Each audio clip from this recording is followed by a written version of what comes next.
Hi friends, పశువాద Ayurveda ఛానల్కి స్వాగతం. ఈరోజు మన వీడియోలో కొంత ఇన్ఫర్మేషన్ తెలుసుకున్నాం. యుగాలు 4 రకాలండి.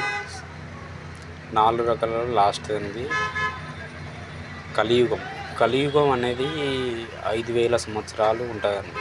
ఈ 5,000 సంవత్సరాలు కొన్నిట్లో 4 లక్షల సంవత్సరాలు అంటారు, కానీ వాస్తవానికి కలియుగం స్టార్ట్ అయ్యి ద్వాపర యుగం వెళ్ళిపోయి కలియుగం స్టార్ట్ అయ్యి 5,000 సంవత్సరాలు కలియుగం అంతమై సత్యయుగం స్టార్ట్ అవుతుందండి. ఇప్పుడు నడుస్తుంది. ఇప్పుడు క్రీస్తు పూర్వం పోయి ఇదంతా కలిసి ఇప్పుడు కలియుగం 5,000 సంవత్సరాలు, ప్రస్తుతానికి 4,400 సంవత్సరాలు అయిందండి కలియుగం.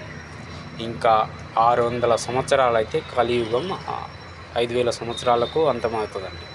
కలియుగం అయిపోవడానికి ఇంకా 600 సంవత్సరాలు. వాస్తవానికి కలియుగం 4,400 సంవత్సరాలతో అంతమై 600 సంవత్సరాలు సంధియుగం అవుతుంటుంది. సంధికాలం అండి. ఈ సంధికాలంలో 5,000 సంవత్సరాలు అయిపోయాక కలియుగం అంతమవుతుందండి. ఉంటానండి ఫ్రెండ్స్. కలియుగం అంతంలో కల్కి అనేవాడు జన్మిస్తాడండి. అంటే ఇంకా 600 సంవత్సరాల భూప్రపంచంలో అన్ని ప్రళయాలు అన్నీ వచ్చేది సంధికాలంలో జరగబోతాయండి. ఉంటానండి ఫ్రెండ్స్, బాయ్.